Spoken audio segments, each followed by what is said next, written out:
Trevor the traction engine was enjoying his work in the vicarage orchard, birds were singing and apples were ripening on the trees. It was a lovely day.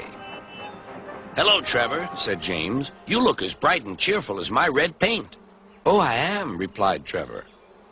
What's that noise?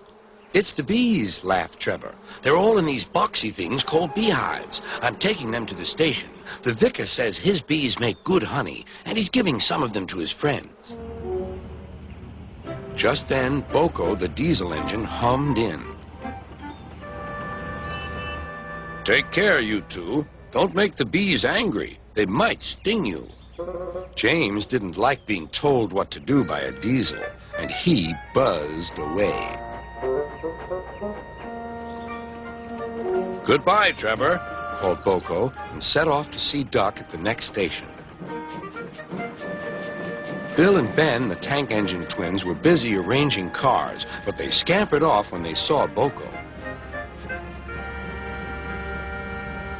I remember the first time I met those two, laughed Boko. They nearly made my eyes pop out. Edward soon put a stop to their games. Edward is the only one who can keep Bill and Ben in order, chuckled Duck. I sometimes call them the bees. A good name, replied Boko. They're terrors when they start buzzing around. James bustled in. What's that, Duck? Are you afraid of bees? They're only insects after all, so don't let that buzzbox diesel tell you different. His name is Boko, and he didn't. I wouldn't care if hundreds were swarming around. I'd just blow smoke and make them buzz off.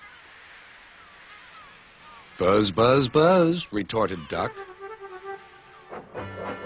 The next morning, James arrived at the station to collect his coaches. The passengers were excited and keen to get on board.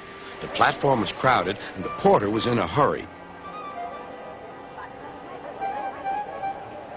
Mind your backs, he shouted. Then there was trouble. The beehive fell and broke open. The station cleared like magic. James heard a familiar buzzing. The bees were too cold to be cross, so they buzzed around the fireman, hoping he'd mend their hive. But he didn't understand, nor did his driver, so the bees turned to James. His boiler was nice and warm. Buzz off, hissed James. One bee burnt his foot. Ooh, ooh. The bee thought James had burnt him on purpose.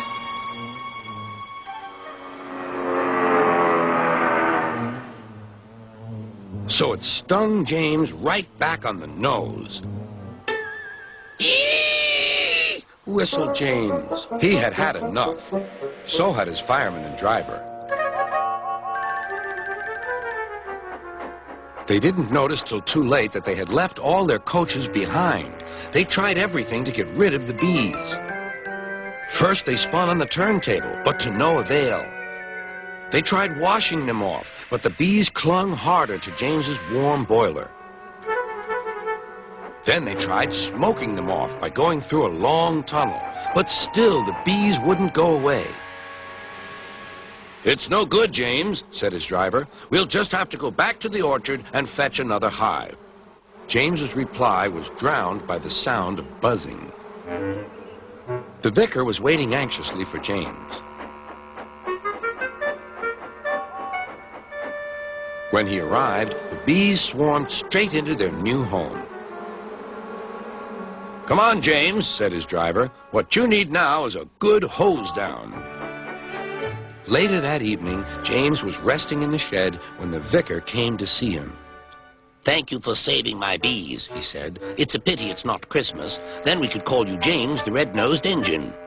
Everyone laughed, even James. But instead, they decided to call James the Bee's Knees, which means they thought he was more useful than ever.